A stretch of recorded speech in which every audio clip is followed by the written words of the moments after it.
"I speak 9 languages," the black girl said proudly. The millionaire laughed, but was left in shock. Rick Sullivan burst out laughing just as the 12-year-old girl lifted her chin and declared clearly, "I speak 9 languages fluently." His laugh, harsh and metallic, echoed across the black marble-clad office on the 52nd floor of Sullivan Tech headquarters, overlooking Manhattan like a river of stars.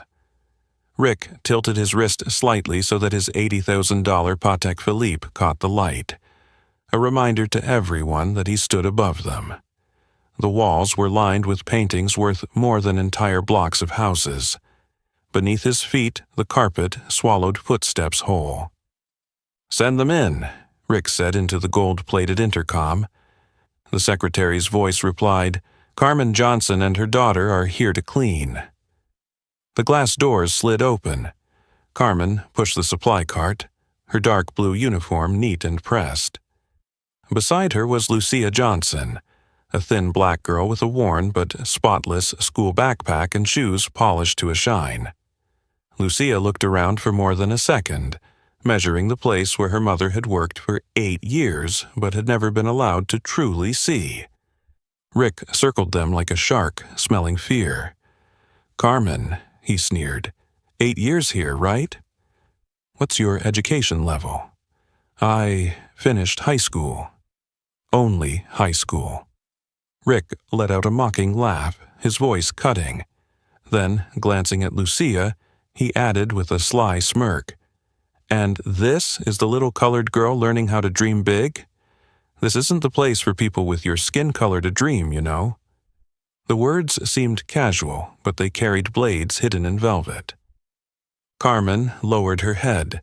She had survived years by making herself small, knowing every brick in this tower absorbed the muffled sighs of workers like her. But today, her daughter stood beside her. Shame didn't flow quietly anymore. It bristled into thorns. Rick fanned out a bundle of yellowed pages. "Let's have some fun. An ancient manuscript I just won at Sotheby's. 5 top translators in the city gave up on it. They called it a linguistic maze. Classical Chinese, Arabic, Sanskrit, ancient Hebrew, Persian, medieval Latin, each section in a different tongue.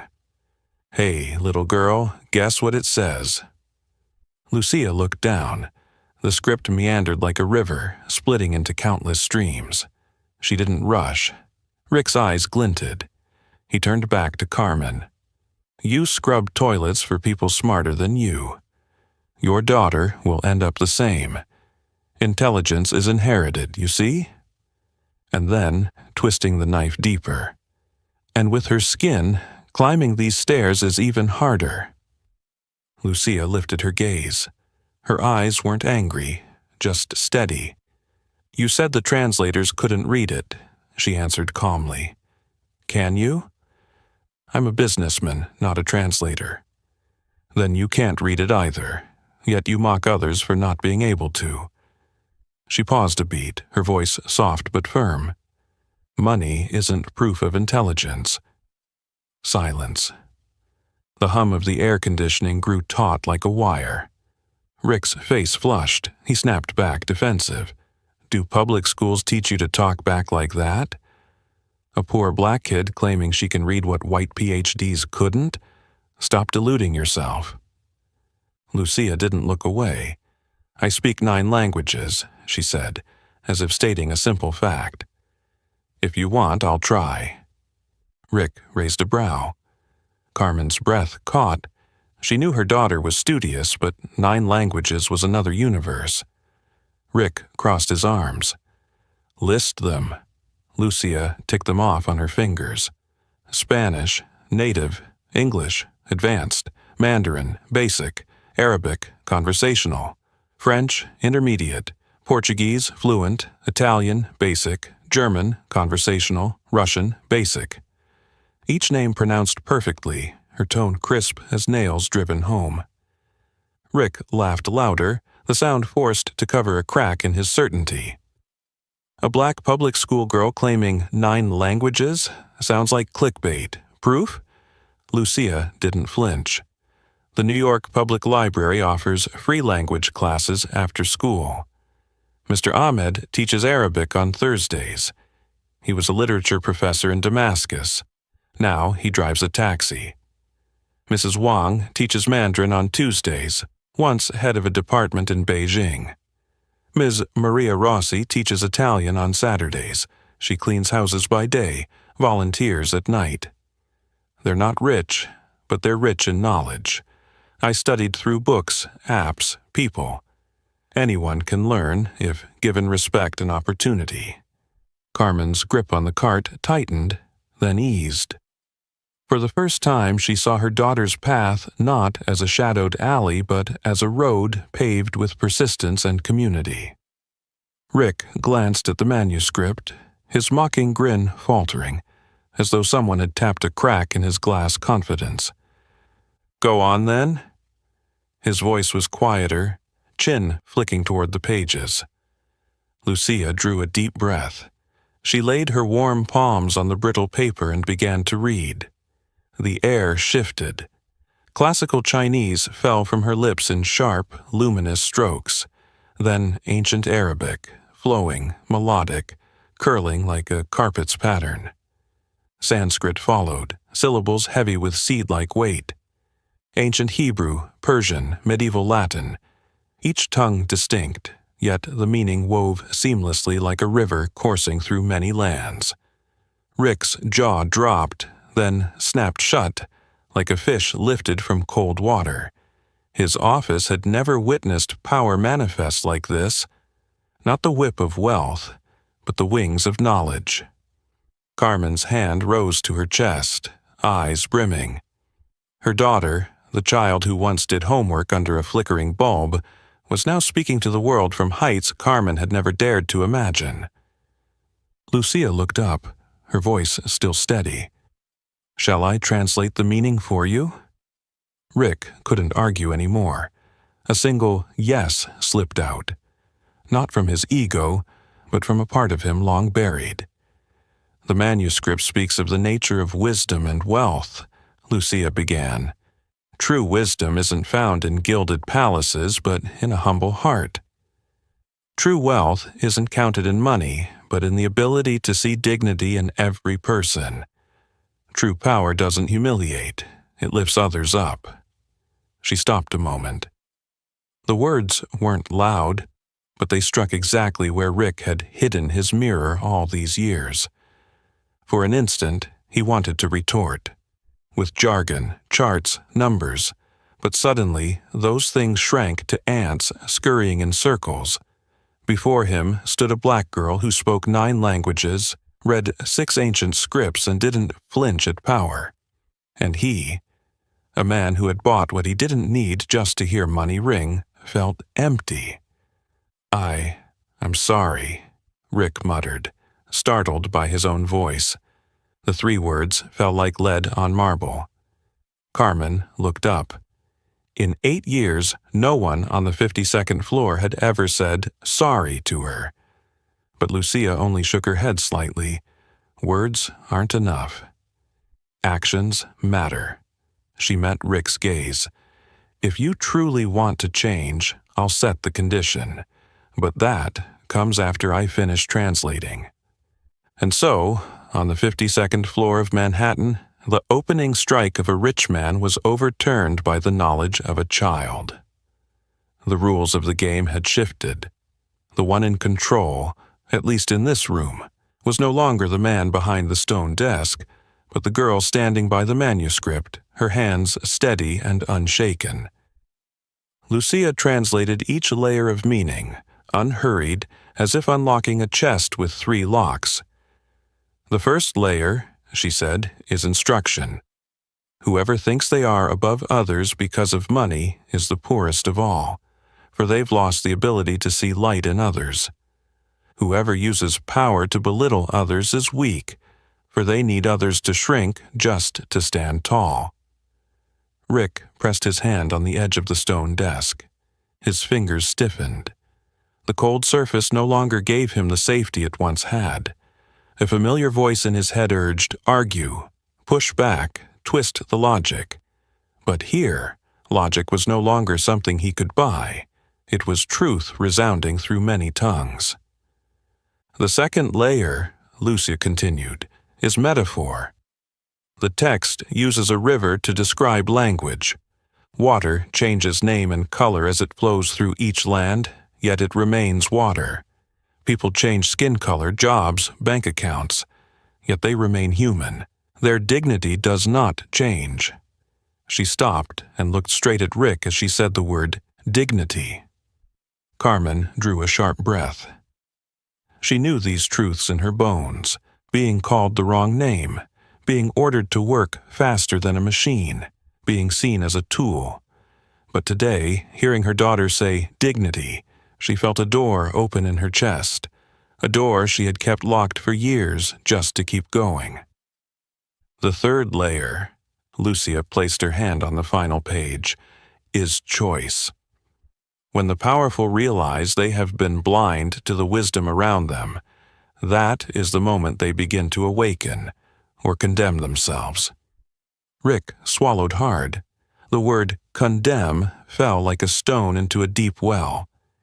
He looked around. The expensive paintings, the chandelier, the glass walls, all suddenly resembled a collection of golden handcuffs. He turned toward Carmen. For the first time, he saw not the uniform, but the face of a mother who had stood through countless weary nights. "I was wrong," Rick admitted. But Lucia gently cut in, "I have 3 conditions. If you truly learned today's lesson, fulfilling them will make your apology real." Rick nodded, accepting the new rule. Power was not in shouting, but in submitting to moral discipline. 1, Lucia raised a finger, "You apologize to my mother. Not just for today, but for 8 years of treating her like she was invisible. Say her full name, Carmen Johnson. Look her in the eyes when you do." Rick turned, facing Carmen. "Carmen Johnson," he said slowly. "I'm sorry for not seeing you as a person. I'm sorry for humiliating you in front of your daughter. I'm sorry for never once asking about your life." His voice broke slightly on the word person. Carmen stood tall, not to forgive immediately, but to acknowledge this moment as real. The man who once didn't know her name was now learning to say it right. 2, Lucia continued, "You use your power the right way. Scholarships for students from working families, with priority to marginalized communities. Funding free language programs at the public library. Creating real career paths for service workers in your company, so hidden talent can step into the light." Rick listened without protest. Instead of asking, "What's the ROI?" he asked, "How many scholarships to begin with would make it honest to the responsibility?" 150, Lucia answered firmly. "Not a PR number, but enough to carry a whole class of students, large enough to bind you to ongoing action." 3, she raised her last finger. "You learn a new language, so you'll know the feeling of starting from zero. Every Tuesday after work, you go to the New York Public Library. I'll teach you Mandarin. No VIP rooms, no glass chairs, just wooden tables and pencils. You attend like everyone else." Rick gave a faint laugh, not mocking, but a soft shame, remembering he had ridiculed the idea just minutes ago. "Agreed," he said. "I'll be there on Tuesday." Lucia nodded. She didn't shake hands yet. She looked into his eyes, searching for sincerity. Rick didn't look away. He had avoided too much in his life already. "And the manuscript, do you want to hear the conclusion?" Lucia asked. Rick nodded. "The final passage," Lucia read aloud. "The richest person is the one who enriches others. The strongest is the one who helps the weak to stand. The wisest is the one who knows he was once blind." Carmen broke down in tears, not from shame, but from sudden release. The invisible burden of years seemed to lift, as though someone else had finally taken hold of it. Rick turned his gaze to the city outside the glass wall. The streets still pulsed with life. But down there, among stone and lights, was a place he had never set foot, the public library, where his fate had just been rewritten with the chalk of a black girl. "We're done here," Lucia said, closing the manuscript. "See you Tuesday at the library. Bring a notebook with grid lines and a pencil. Homework. Practice the 4 tones. Copy 10 radicals." Rick smiled for the first time that afternoon, a smile without fangs. "Understood." He turned to Carmen. "Thank you, Carmen." Saying someone's name doesn't make you poorer. Sometimes it's the first step to becoming truly rich. As mother and daughter pushed the cart out of the 52nd floor, the thick carpet no longer swallowed the sound of its wheels. Perhaps because the room's gravity had shifted. What weighed the most was no longer stone or glass, but the promise a man now had to keep with himself. And Tuesday would come. Pages full of mispronunciations awaited. Scholarship programs had to be built.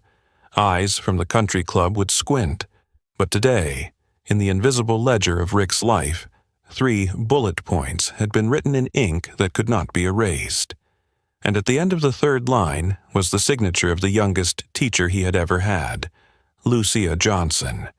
The lobby of the New York Public Library smelled of old paper and polished wood. Rick Sullivan stood there with a grid-lined notebook and a pencil he had bought in a rush at the stationery counter. For the first time in years, he had arrived on time without an assistant by his side.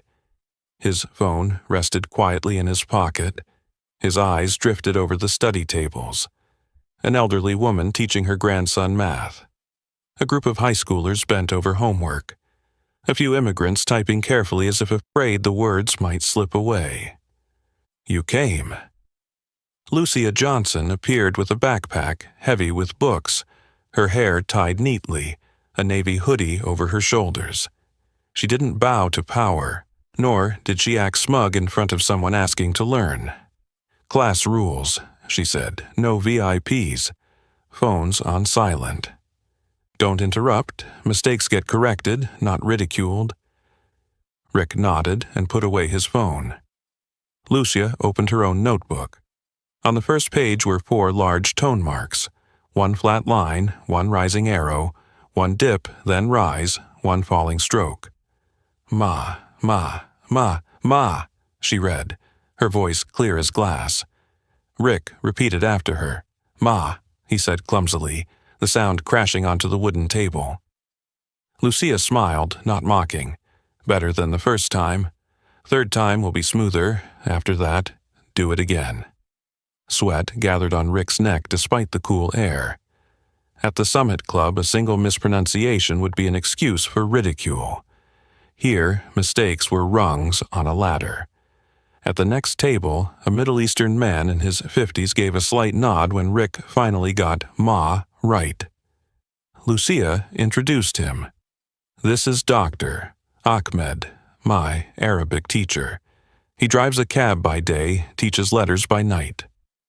Rick rose to greet him. He was used to shaking hands with billionaires, but now found himself awkward before a professor without a nameplate. "Good evening, Mr. Sullivan," Ahmed said, his English slow, graceful. "Here, we switch roles. Humility is the common language." The words settled in Rick like a sustained note. Midway through, an older woman with silver hair passed by. "Mrs. Wang," Lucia called. "My student here pronounced ma correctly today." She smiled, her eyes wrinkling warmly. Everyone stumbles at first. What matters is stumbling in the right direction. Rick chuckled. All his life he had climbed by conquest. Today he was being taught how to fall properly. At the end, Lucia assigned homework, 10 radicals, 5 greetings, 20 rounds of the 4 tones. "Tuesday, same spot," she reminded him. "Wooden table number 12. If you miss, you make it up, not with money." Rick nodded. He looked around the modest room, thinking of the 52nd floor where each chair cost as much as a year's scholarship. The feeling of being allowed to be weak here was strangely safe. The next morning, Rick called an emergency meeting. On the big screen weren't revenue charts but 4 lines: scholarships, library language program, career ladder for service staff, listening circles. The room buzzed. CFO Mark Green frowned. How much will this cost? What's the IME? Shareholders will ask where the profit is. Rick answered without hesitation. 150 full scholarships for students from working families. Long-term funding for 12 library branches. A career path so service employees can shift roles, learn skills, earn certifications. ROI will show in retention, quality, reputation. If you want numbers, measure again in a year. The statement shifted the room. The VP of HR swallowed. Who will lead the project? Rick turned. Carmen Johnson. The room froze, then gasped. Carmen entered, not with cleaning tools but with a notebook. On its cover, naming, listening, fairness, opportunity. She spoke without slides. Respect starts with saying names right. Next step is listening with responsibility. Then we fix processes, contracts, shifts, benefits. Opportunity must come with guidance. A murmur rose in the back. Isn't this favoritism for black staff? Rick heard it. He didn't ignore it. Anyone doubtful can join today's listening circle, he said. Sit at the same table with Carmen and Lucia. Hear their stories before judging the policy. That afternoon, chairs were set in a circle instead of around a stone desk. Software developers, shift managers, security guards, janitors sat as equals. Lucia led with an open question. When have you felt invisible at work? An Indian engineer hesitated, then spoke of being teased for his accent in meetings. A cleaning woman said she had been called the lady for 3 years, never once by her real name. A former team lead shrugged. I didn't mean it. Lucia replied calmly, the issue isn't intent, it's impact. From now on, we use people's names. If you slip, correct it immediately, no excuses. By evening, an anonymous post appeared on the company Slack. Tuesday Mandarin with the janitor's kid, mandatory yet? It wasn't profane, but venomous enough. Rick replied publicly, we don't mandate language learning. We mandate respect. Anyone calling a child the janitor's kid needs to relearn how to speak about people. The message sparked debate. Some thanked him, others muttered, the CEO's too sensitive.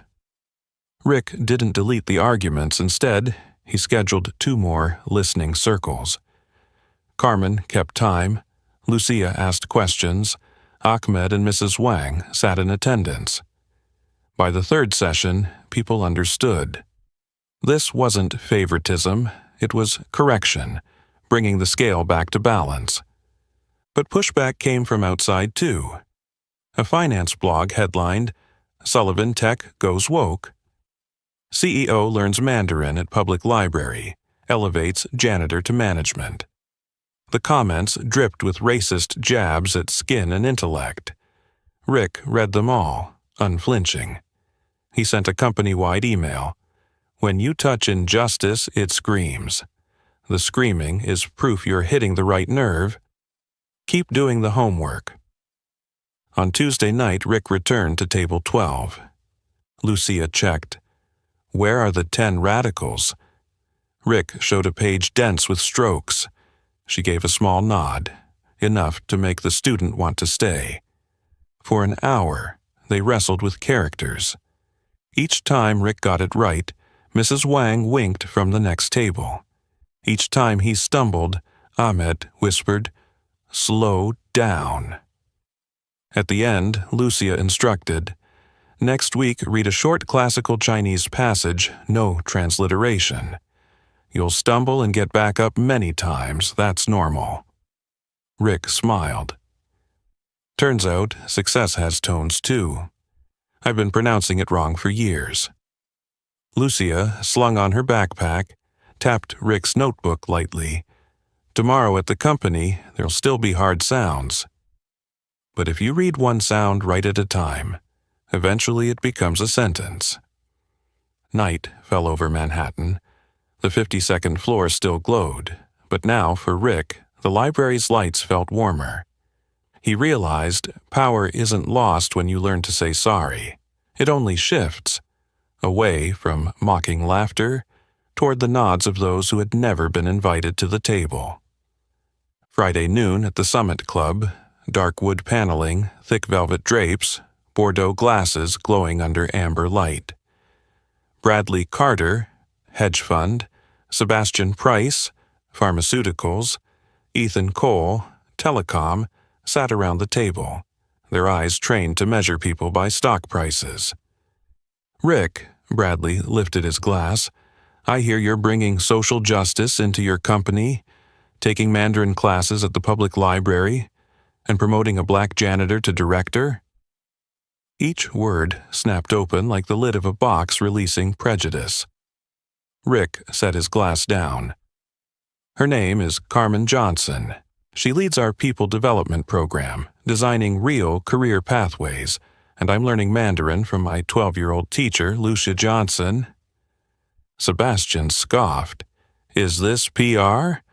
Or are you prepping to sell out to Chinese investors? Ethan added, Don't kid yourself. Talent isn't found in basements. Rick didn't flush. 6 weeks ago, he would have laughed along.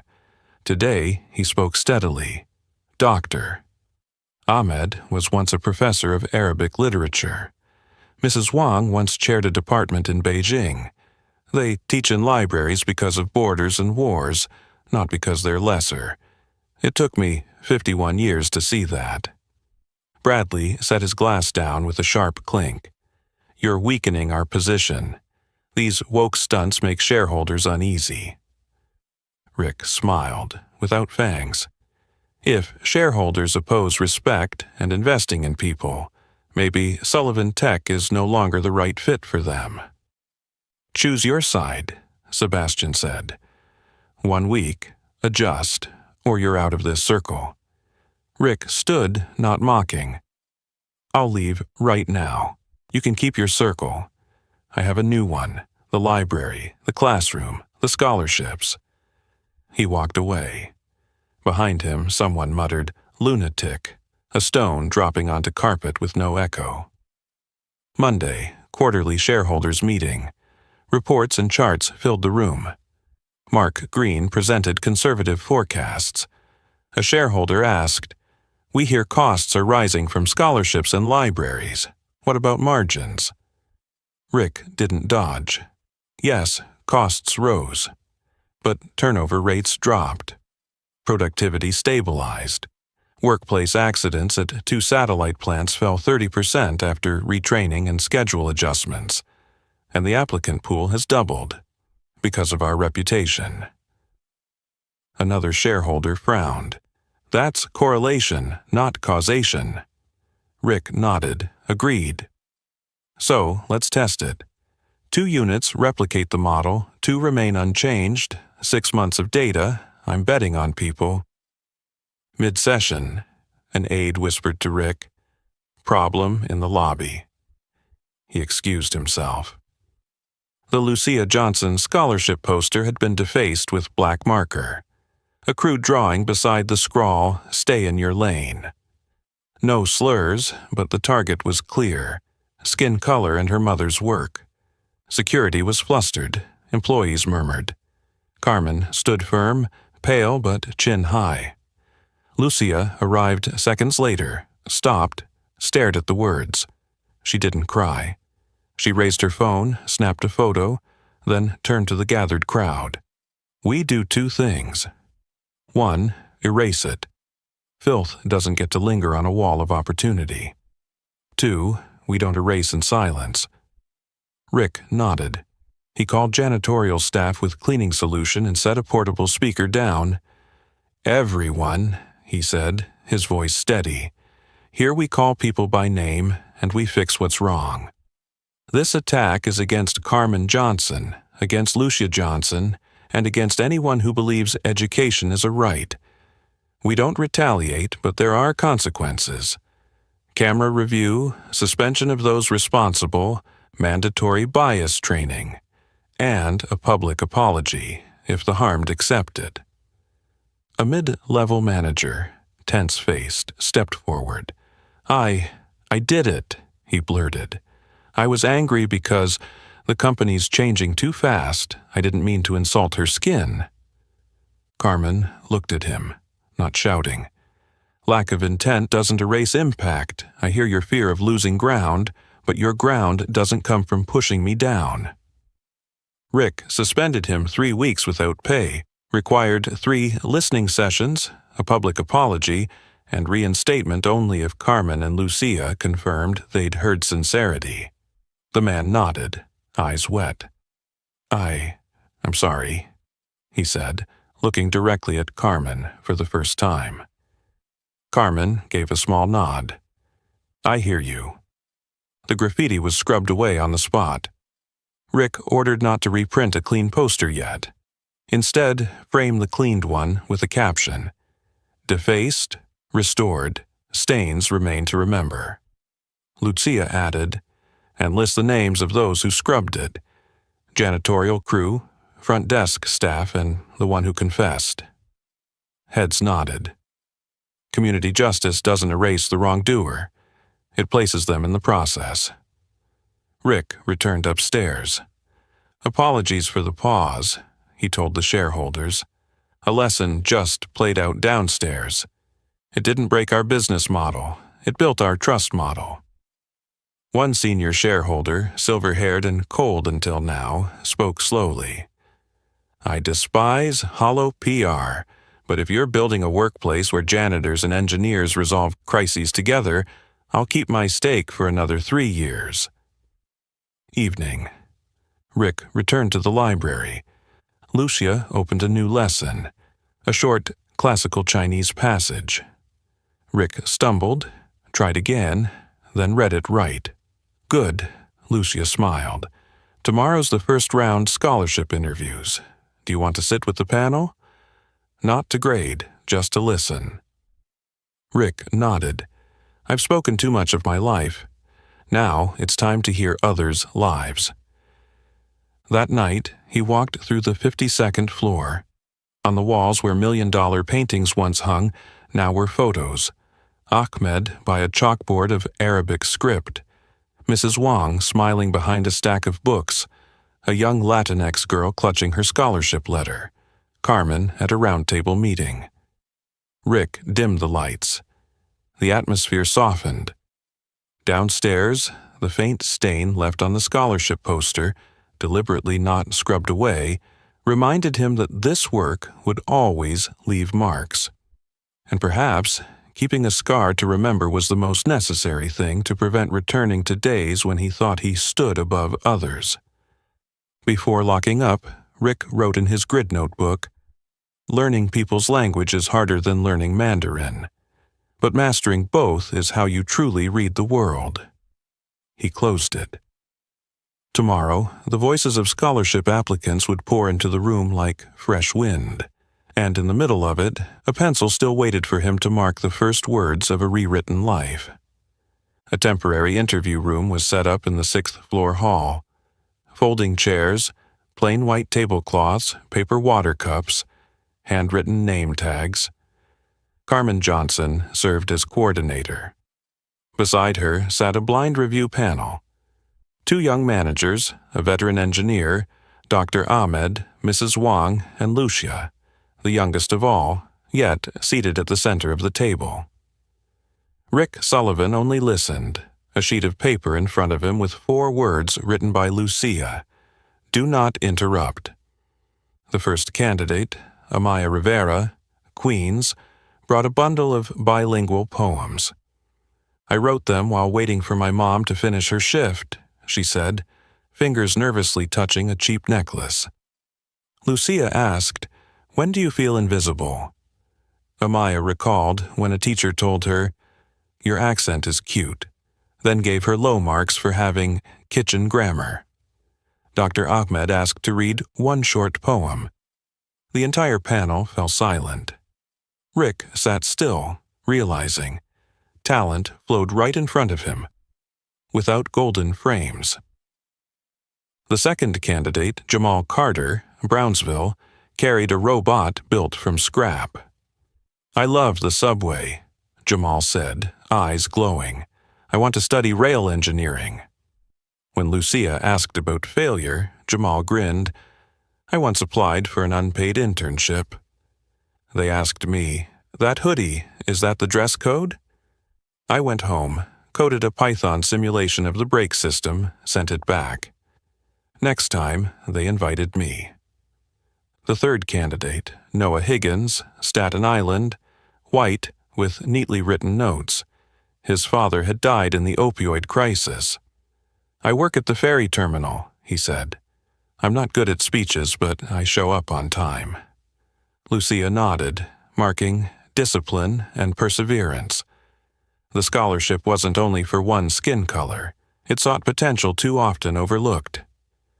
Midday, a blonde girl entered, Chloe Green, accompanied by her mother. Her resume sparkled: private school, Model UN, European summer camps. Outside the door, CFO Mark Green texted an aide, "Mark this one." Carmen caught the signal but didn't change procedure. Lucia handed out blind review packets, names and zip codes hidden, only essays and proof of effort left visible. Chloe spoke fluently, but when Lucia asked, "When have you felt invisible?" she faltered. "I never thought about that." Grades were perfect, experiences polished, but depth was thin. Her score fell short. During the break, Mark stepped in, voice low. "You're rejecting talent because of bias?" Carmen kept her tone flat. "We're blind reviewing. If she's strong, her file will stand on its own." Mark bristled, but after the listening circles days earlier, he held back. As he turned away, Lucia slid a slip of paper onto the table. "Everyone wants a side door. But fairness is a straight line, not a shortcut." Mark read it, pocketed it, said nothing. 2 days, 327 applications, 220 interviews, distilled into 150 awards. The final list was multicolored: Black, Latinx, Asian, working class white, children of mechanics, nurses, drivers, migrant farmhands. Lucia proposed one binding condition. Each scholarship came with 10 hours per month of give back at the library or in mentoring programs, multiplication by design. The award ceremony was held in the company's auditorium. No giant LED backdrop, just a wooden stage, black curtain, a row of plain microphones. At the entrance, a security guard accidentally told a father in work clothes, "Side doors over there." Carmen appeared just in time. "There's no side door here. Please come through the main hall." The man froze, then smiled in gratitude. Press attended. A reporter asked Rick, "Is this affirmative action 2.0? Rick started to reply but looked to Lucia. She stepped forward. "Equality is giving everyone shoes. Equity is making sure they fit. This scholarship measures the foot first. We review blind, we look for effort, discipline, curiosity, then provide support that matches. No one is chosen for skin color. Everyone is chosen for potential poverty and prejudice usually bury." The room murmured with approval. Rick glanced at Lucia, understanding why on Tuesday nights he had to practice tones, learning to balance sentences as carefully as this. Names were called. Amaya Rivera walked across the stage, her mother crying. Jamal Carter held up his robot. The hall erupted in applause. Noah Higgins whispered, "Thank you," and clutched his envelope like the ferry dock he worked every morning. At the back, Mark Green watched quietly. He remembered his own father had once mopped hospital floors before becoming a shift supervisor. Perhaps, afraid of losing power, he had forgotten his family's old path. He bowed his head, typing a message he never sent. I struck the wrong tone. Afterward, a TV station requested an interview. A reporter asked Lucia, "You're only 12. Why teach a CEO?" Lucia answered, "Because he wanted to learn, and because someone who knows how to say sorry deserves to learn." Rick laughed softly. It was the best PR line he'd ever heard, except it wasn't PR at all. That night, the elevator carried Rick and Carmen down to the lobby. The once defaced scholarship poster now hung in a frame with the caption, "Defaced, repaired, stain kept to remember." Rick paused. "Tomorrow I meet the board. They want harder metrics." Carmen nodded. "We'll bring measurable stories. Reduced turnover in service teams, mentoring hours logged, workers attending night classes at the library, new life paths opened. The metrics of trust are repeated actions." Rick stepped out. Outside, Manhattan air was dry, the lights warm. He realized, among the city's noise, today the silence of the auditorium was the truest sound. The silence after each okay from Lucia, after each scholarship name called. From a bundle of yellowed pages on the 52nd floor, the story had changed shape into a social contract, signed by the trembling hand of a once arrogant man, and the steady script of a girl who knew how to read the world. The Monday morning strategy meeting had no multicolored KPI charts. On the whiteboard, Rick wrote 4 large words: humiliation, education, action, multiplication. "This," he said, "is the diagram I've lived through, and we will run it as a system." Step 1. Humiliation, facing the wound. Carmen led a retelling session for the executive team. Each person wrote down a moment when they had belittled someone, even unintentionally. No excuses. The goal: recognize the habit. Mark Green stood. "I asked to flag an application, Chloe's, because I feared this program would cut out children of our class. I admit I was wrong and will recuse myself from the review panel for 1 year." The room was silent, then clapped. Not to cheer, but to acknowledge someone laying down a weapon. Step 2. Education, structured learning. Lucia, doctor. Ahmed, Mrs. Wong, and HR designed a 3-to-2-to-1 module. 3 hours, responsible listening. Say names correctly, ask open questions, respond. Without defensiveness. 2 hours, unconscious bias. Role-play scenarios, analyze impact versus intent.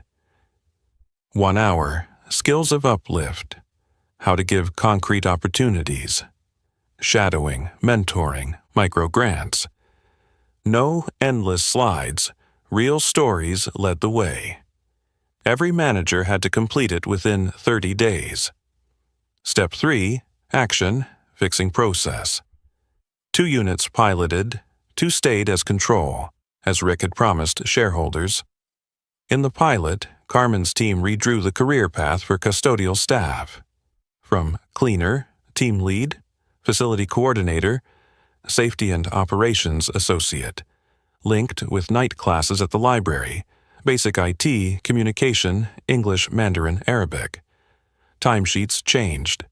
Study hours logged as development, not lost productivity. Step 4. Multiplication, scaling out. Each employee in the program would mentor 1 scholarship student. Mandatory 1 hour per week. 1 hour times 300 people times 52 weeks equals 15,600 hours, Rick underlined. That's a parallel school.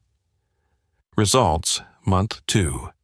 Pilot units showed 29% fewer cleaning errors, 35% fewer safety violations, and a 12-point jump in internal NPS.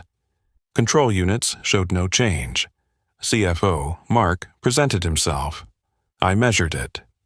This isn't PR. Numbers don't lie when measured right. Beyond the company, the library network multiplied. The 12 original branches launched community language hours. Tuesday nights Mandarin. Mrs. Wang trained 6 assistants. Thursday nights Arabic. Ahmed trained 4 former Syrian students. Weekends, a Reading Ancient Texts club coordinated by Lucia, now 13, alongside a volunteer linguistics PhD. Maria Rossi built an Italian-Spanish conversation group for parents, pairing mothers and children to learn together. The seed of family learning took root. Resistance still came. A late-night talk show blared, "Our scholarships favoring minorities leaving middle-class kids behind." They brought a pundit with cherry-picked numbers. Rick didn't go on air. Instead, the company hosted a public town hall at the library. Scholarship students shared journeys, parents explained shift work, managers outlined new processes. A Jamaican-born worker said, "I learned Excel at night. Last week I submitted my first report. My supervisor praised it." The room erupted in applause. Debate softened before living proof. One snowy evening, Rick sat at table 12, practicing a classical Chinese phrase Lucia gave him, "Jian xian's qi." When you see the wise, think of becoming like them. He stumbled, then got it right. Lucia nodded lightly. "Tomorrow," she said, "you present the 4-step diagram to the whole company. Don't read it off paper, tell it." Rick smiled. "I used to tell revenue stories all day, but telling a story of remorse, I'm still learning." Lucia clasped her hands, joking but piercing. Every language starts with hello. Every ethic starts with I'm sorry. The next day, the auditorium was packed. Rick held the mic, no teleprompter. He told the story from the 52nd floor to table 12. Humiliation, learning, doing, multiplying, no boasting. He told of mispronounced tones, venomous messages, the defaced poster kept with stains, the tears of parents, each anecdote tied to a specific change. At the end, he said, "I commit 3 years of funding for the 12 library network, expanding to 18, increasing the scholarship fund to follow every student through graduation. This isn't a campaign, it's how we do business." When the lights rose, the board chair stepped on stage. He shook Rick's hand. 3 months ago, I doubted. Today, I vote to expand the pilot. In a year, if results hold, we'll establish a permanent endowment for the program. Rick looked down at the front row. Lucia seated between Ahmed and Mrs. Wang, and nodded like a student receiving a hard new assignment. That night, Rick opened his grid notebook. On a fresh page, he redrew the 4-step diagram and added a looping arrow. At the bottom, he wrote, "Multiplication isn't a one-time act, it's a habit." In the corner, a crooked pencil mark reminded him that stains must be kept to remember direction. Outside, snow piled on the library steps. Inside, the sound of pages turning echoed like the heartbeat of a city learning how to speak to itself again. The New York Public Library was unusually crowded that evening. In the community room, a brown paper banner read in bold marker, "Language Commons, Kong Jong Nyon Eng." At the center stood Lucia Johnson with a black felt-tip pen. Around her were Dr. Ahmed, Mrs. Wang, Maria Rossi, and a group of newly awarded Lucia scholars. Each person pinned a card. What can you teach? What do you want to learn? The lines of handwriting tangled into a living map of study. Jamal signed up to teach basic circuits to neighborhood kids. Amaya planned Friday bilingual poetry nights.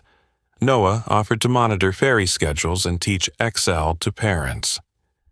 Maria suggested weekend mother-child Italian-Spanish classes. Carmen walked the room, calling each person by name. From being the janitor once upon a time, she had become a cultural architect. At wooden table 12, Rick Sullivan scribbled radicals.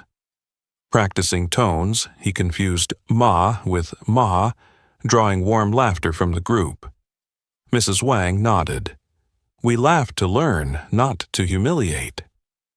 Every laugh tonight seemed to restore something the 52nd floor had once stripped away, the safety to be wrong. Meanwhile, the City Ledger published an op-ed. Don't turn a black child into a PR prop. Does Lucia really speak 9 languages? Underneath, anonymous accounts shouted, "Prove it before real scholars." No slurs, but the tone was familiar. Velvet skepticism. Phones buzzed across the room. Dr. Ahmed frowned. They want a circus, Mrs. Wang murmured. The library is not a circus. Rick glanced at Lucia. She put her phone down, not snapping back. If they want academic discussion, we set conditions, she said. No live broadcast. No edits. Agreement on purpose. Testing method, not exposing a person.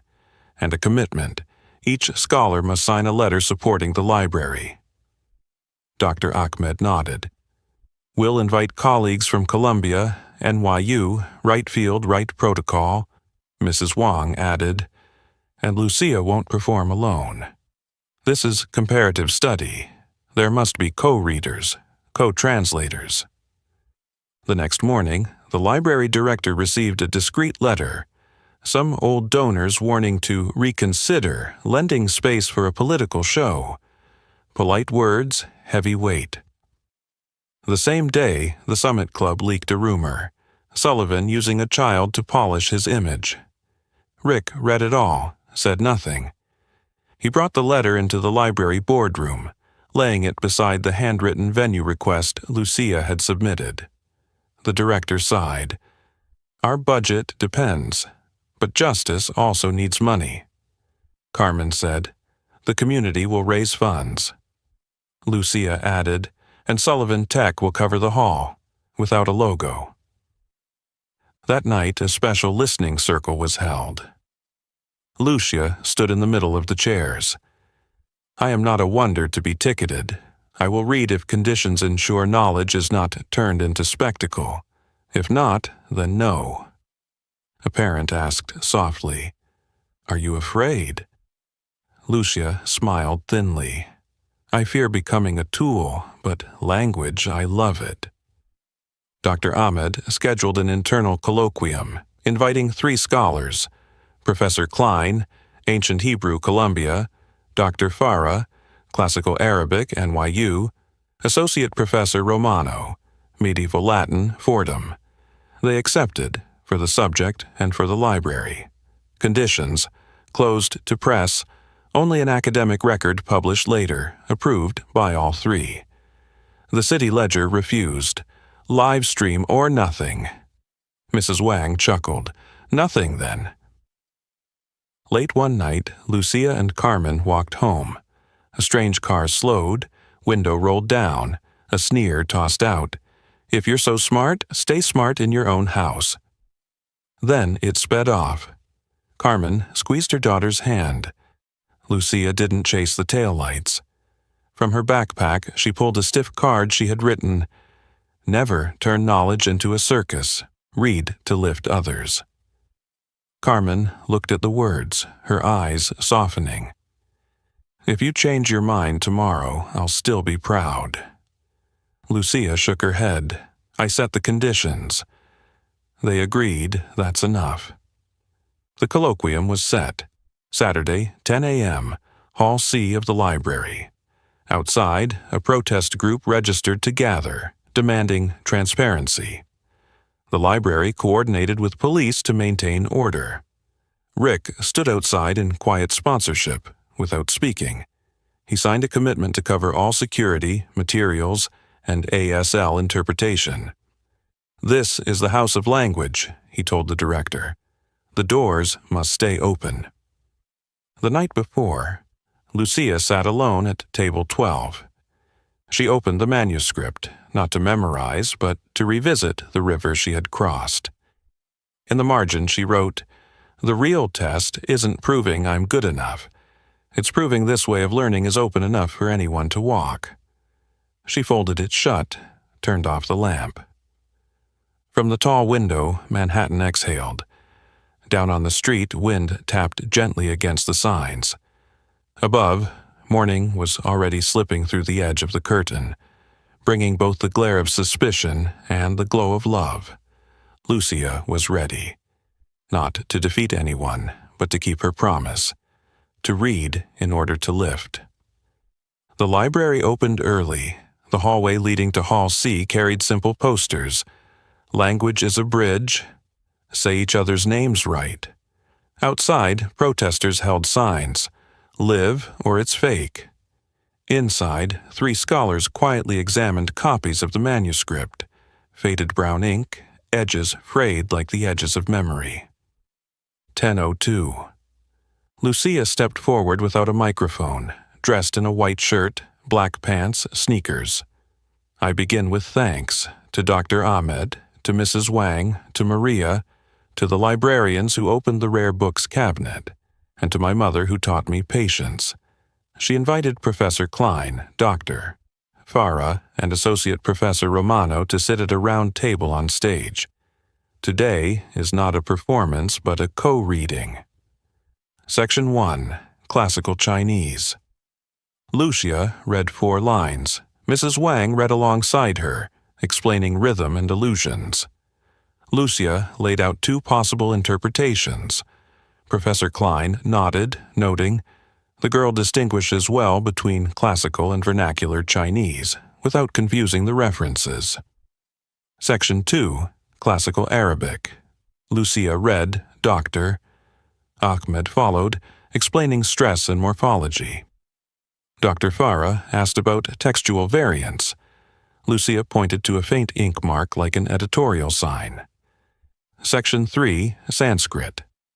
Lucia stumbled half a beat, then found the right Sandy. Professor Romano smiled, tapping his pen. "Correct." She continued through ancient Hebrew, Persian, medieval Latin.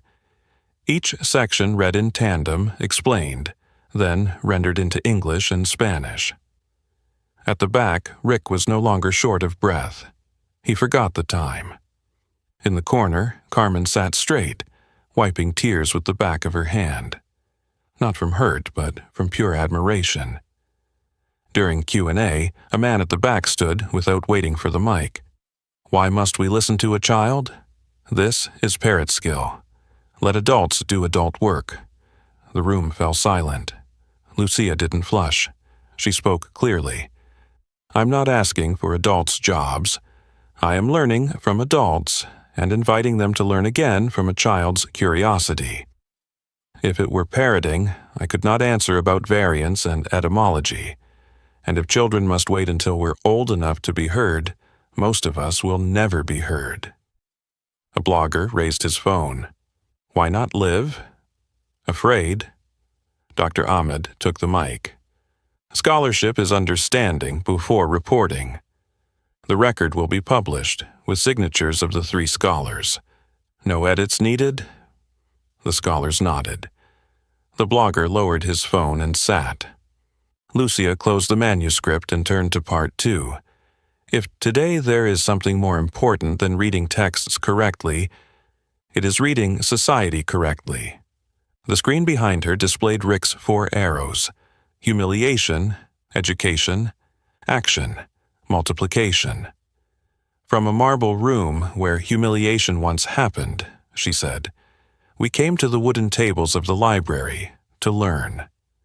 From apology came action, scholarships, career paths, mentoring hours, and now multiplication." Lucia invited Rick on stage. He walked slowly, tireless. "Today," Rick said, "I sign into being the Lucia Johnson Foundation for Human Dignity with $500 million US, entrusted to an independent board of librarians, community members, scholars, frontline staff. Carmen Johnson as executive director, Dr. Ahmed to lead languages, Mrs. Wang to guide pedagogy, Maria Rossi to connect families. No corporate logos in classrooms, only students' names. A stir in the guest seats. Bradley Carter, an old Summit Club friend, shot up, "$500 million? You've lost your mind." Rick didn't counter with words. He produced the charter. The fund not owned by Sullivan Tech. Clauses locked. Priorities. Frontline scholarships, community languages, service worker career ladders. The company's board chair stepped forward. "The board has approved this as a personal commitment. The firm is not paying." Bradley fell silent, sinking back. Lucia showed no triumph. She returned to her last condition. A foundation won't live unless tied to an open ecosystem. I invite the 3 universities here to sign an MOU. Community credit for library classes. Professors crossing campus gates, library as an open campus. The 3 scholars exchanged glances, then nodded. They signed on stage, blue ink spreading like a new river. Then a man rose in back. "I'm the father of Chloe Green, the girl who didn't win a scholarship. I was angry, but today I understand. Fairness is not a side door, it's a straight road. My child has resources. Many here have never had a chance. I volunteer 2 hours a week mentoring." Beside him, Mark Green, the CFO, Chloe's father, spoke hoarsely. "And I apologize. I once wanted the side door. Now I ask to open the door." The hall rose to its feet. No fireworks, no dramatic music. Just the sound of shoes brushing the wooden floor as people from different walks moved closer. The colloquium ended with a flash class. Lucia invited Bradley Carter up to try 1 minute of Mandarin. "Ni hao." Bradley mispronounced it. The room laughed softly. Lucia didn't mock, she corrected gently. "Ni hao. Push the breath." Bradley tried again, right this time. Applause rippled. A harmless moment, but enough to chip away 1 brick of arrogance. Outside, the protest group fell quiet. One still grumbled, but no one answered. Carmen led Lucia past, listening to the wind through the trees like pages turning. "Tired?" she asked. "Tired, but worth it." Lucia smiled. "Tomorrow I still have a vocab test with Dr. Ahmed." They both laughed, the most ordinary laugh of the day. That night, on the 52nd floor cleared of $1 million paintings, Rick signed the asset transfer into the foundation. Beside him, Carmen reviewed personnel policies, living wage, transparency, community evaluation. Dr. Ahmed drafted language as empowerment curriculum. Mrs. Wang outlined pedagogy without shame. Maria Rossi built the Mother-Child Learning Club. At the table's edge, Lucia chalked 3 rules. Call names right. Listen responsibly. Empower to multiply. Before lights out, Rick opened his grid notebook. He wrote, "Today, no one won. Knowledge, 1, the library, 1, and the children, even the child once inside me, 1. He laid the pen down. The city breathed slower. In that breath were page turns, apologies, greetings in a new tongue, and a promise signed in blue ink. Tomorrow, multiplication would truly begin, and the faint stain on the lobby's defaced poster, kept on purpose, would remind all that dignity isn't something declared once, but a sentence to be read correctly every single day. 1 month after the colloquium, the 52nd floor was no longer a museum of cold stone. The black granite table was gone, replaced with a round wooden one. The walls carried photos of real people. Dr. Ahmed holding chalk, Mrs. Wang among shelves of books, Maria Rossi leading the mother-child class, Amaya reading poetry, Jamal with his robot, Noah smiling shyly at the ferry dock. At the main entrance hung a small sign, "No side door." Carmen Johnson entered the new meeting room with a 90-day program. She didn't use 50 slides, she told the work in plain words. Weeks 1 to 2. Using the right names is mandatory. Name tags, preferred names updated, in email/Slack. Weeks 3 to 6. Mandatory listening circles for managers. 12 people per session. Chairs in a court round. Rules of no interruptions. No excuses. Weeks 7 to 12. Career paths for service staff. From cleaner to safety and ops associate, with evening library classes counted in development records. Ongoing, one-to-one mentoring between employees and scholarship students, 60 minutes per week. Rick took notes. CFO. Mark Green sat quietly, placing a sheet in front of him. I withdraw from all selection panels for 12 months. I request to serve as advisor on impact measurement. The silence in the room wasn't heavy. It felt like breathing space for a man who had just placed a brick in its right spot.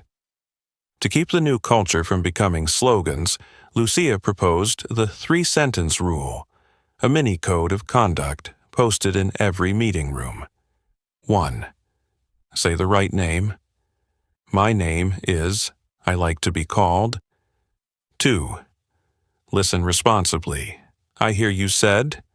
Here's how it affects me, my team. 3. Empower to multiply. What I can do this week is, I need to join me. In a technical meeting, a manager carelessly blurted, "Speak proper English." The room froze. According to the rule, an Indian engineer calmly replied, 1. My name is Anil, pronounced Anin. 2. I heard you say proper English. It made me feel lowered, even though I'm doing my job right. 3. This week, I'll host a session on clear PR writing. I hope you'll try this checklist. No shouting. Behavior corrected behavior. At the ground floor lobby, a new guard slipped into calling Carmen the cleaning lady. Carmen didn't scold. 1. I am Carmen Johnson. 2. I heard you say cleaning lady. It hurt because that's how people called me for 8 years, like I was an object. 3. This week, I'll lead an orientation for security on Say the Right Name. I invite you to join front row. The guard blushed, nodded.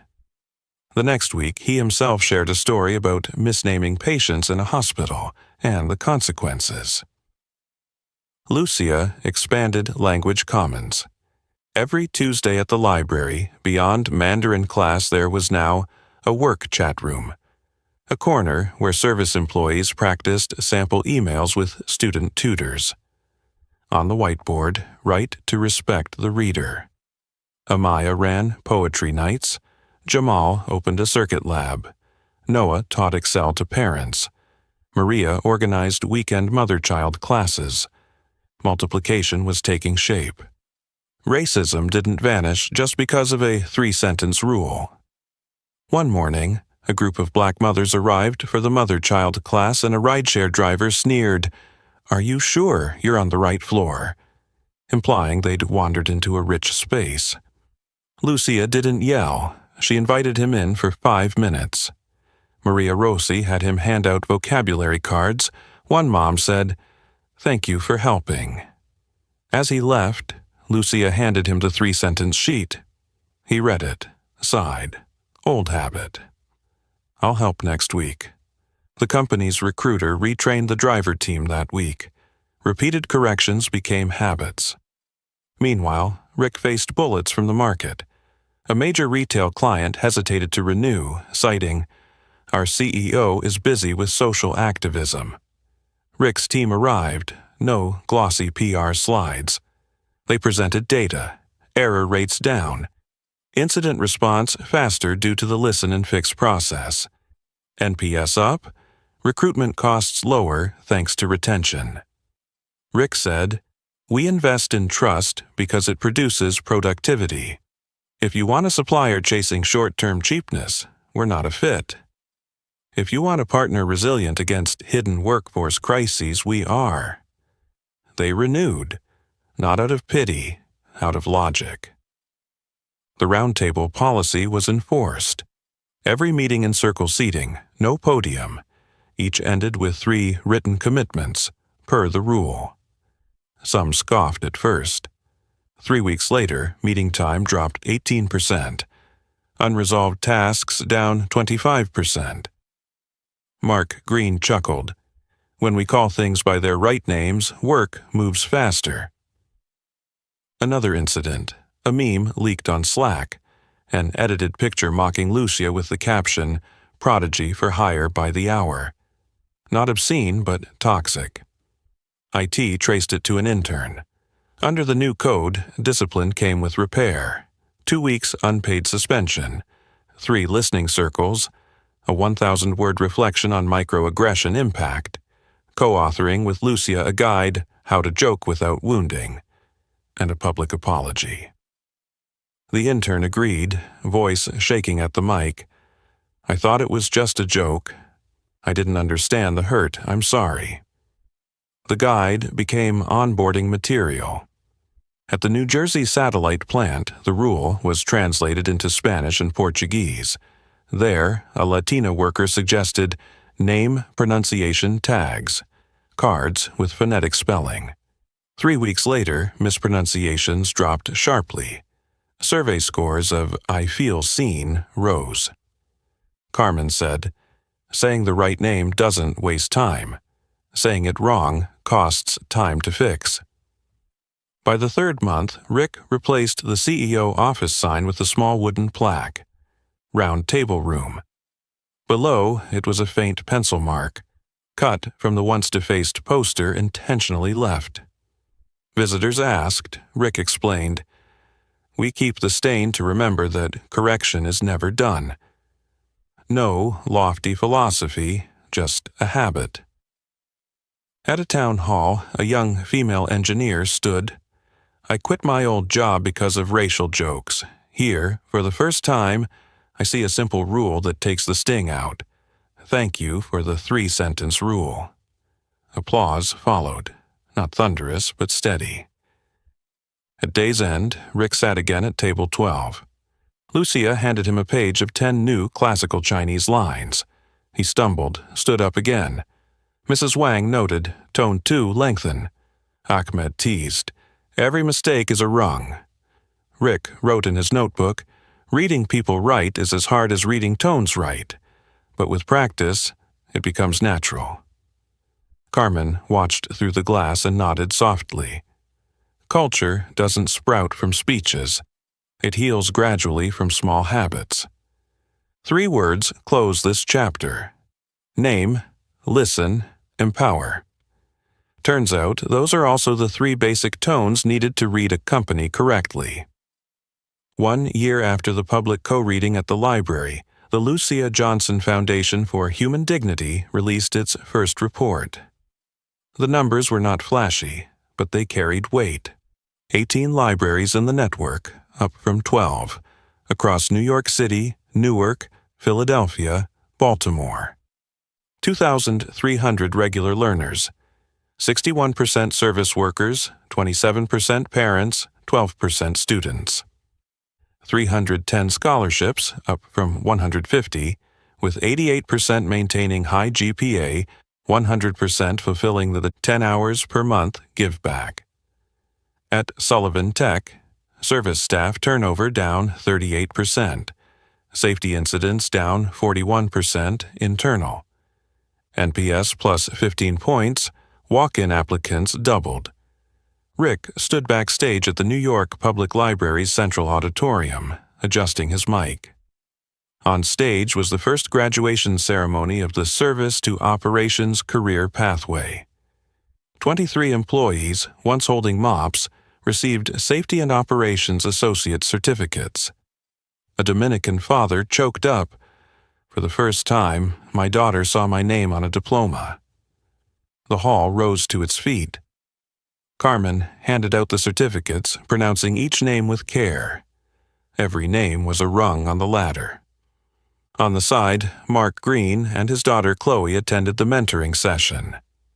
Chloe, who hadn't won a scholarship the year before, was now mentoring 2 Bronx students, teaching presentation and planning. "I learn more when I teach," she said to Lucia with an easy smile. Lucia grinned back. Teaching is the fastest way to learn. At the back row sat Bradley Carter, old friend from the Summit Club, without cameras. He passed Rick a small card. "I want to anonymously fund $1 million for the Reed Society Write program in Baltimore. Not because he lost a debate, perhaps because no one forced him to go live here, only to read and listen." Rick scribbled back, "Welcome to the round table. The foundation signed MOUs with Columbia, NYU, Fordham for community credits. Professors stepped outside campus gates, classes graded seriously. Learners got library cards like student IDs. A literature professor remarked, 'We teach philosophy on campus. At the library, we see philosophy become human.'" Media grew less harsh. The City Ledger, once mocking, published a mild correction. "Measurable impact of language commons." Not a full apology, but enough to cool the air. More important, beneficiaries spoke up. A Jamaican parent wrote, "I sent my first confident email to a teacher thanks to the class. My son said, 'Mom, I'm proud of you.'" At Sullivan Tech, the photo wall thickened.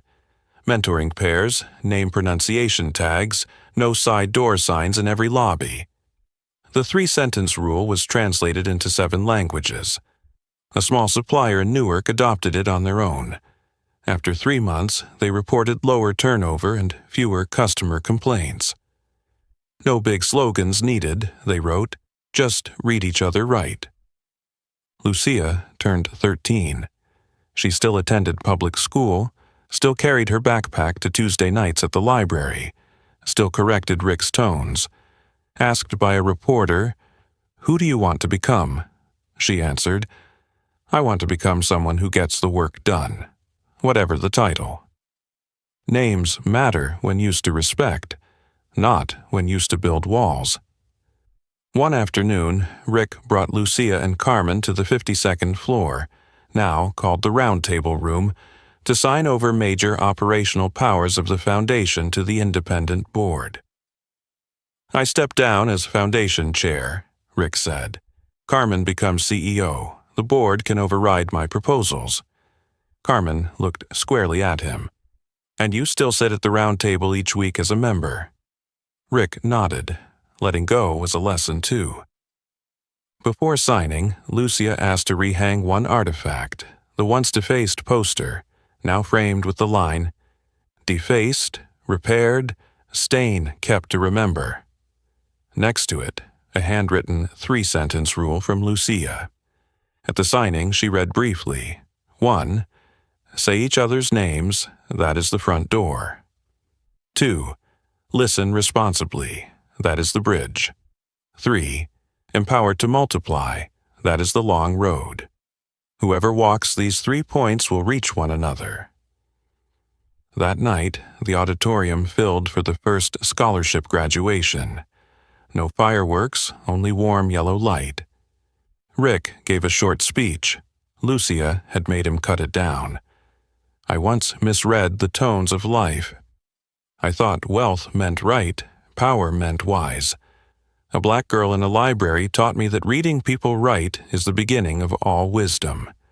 Thank you to my teachers, Carmen, Lucia, Ahmed, Wang, Maria, and to the mistakes that forced me to relearn." After the program, a group of scholars pulled Lucia aside. "We want to bring language commons to Detroit." Lucia didn't promise loosely. She pulled out an 8-point checklist. Partner library, core teaching team, minimum budget, impact metrics. She ended with her mantra, "No company logo, only students' names." Rick's last call that night was to Jamal's mother. She cried, telling him Jamal had just received an internship offer at the MTA. "Nothing certain yet," Rick smiled, "but the road is open." He hung up, looked through the library window at table 12 across the street, where Carmen was grading listening modules and Lucia was correcting a newcomer's tone on Ma. Table 12 didn't belong to him, it belonged to anyone willing to sit and learn. Late at night, Rick opened his grid notebook. On the final page of the year, he wrote 3 lines. "Bullet wealth is making others rich. Strength is lifting the weak to stand. Wisdom is knowing you were once blind and keeping the stain to remember." He closed the notebook. Manhattan quieted, wind pushing clouds across the moon. In the library hall, staff cleared chairs, wiped the floor. A young worker paused at the framed poster, defaced, repaired, stain kept to remember, snapped a photo, and sent it to his mother with the message, "I'm called by my real name at work." Tomorrow multiplication would continue. 1 hour of mentoring, 1 clearer email, 1 properly pronounced hello, 1 decision not to slip through a side door. No grand finale, just the long road. And on that road, the steady voice of a 13-year-old black girl kept echoing. Reading words right, reading people right, reading society right. That is the true legacy. And the stain left on the wall, kept deliberately, will forever remind everyone that dignity is not a declaration once made, but a daily practice. And so runs the journey, from arrogance on the 52nd floor to a small wooden table in a library, where a 13-year-old black girl taught a billionaire that true wealth is found in preserving dignity and opening opportunity. And what about you? If you were in Lucia's place, would you have the courage to stand up for your mother against prejudice and power? Share your thoughts in the comments below. I'd love to hear them. If this story touched your heart and carried meaning, don't forget to hit like, share it with friends, and subscribe so you won't miss the next video.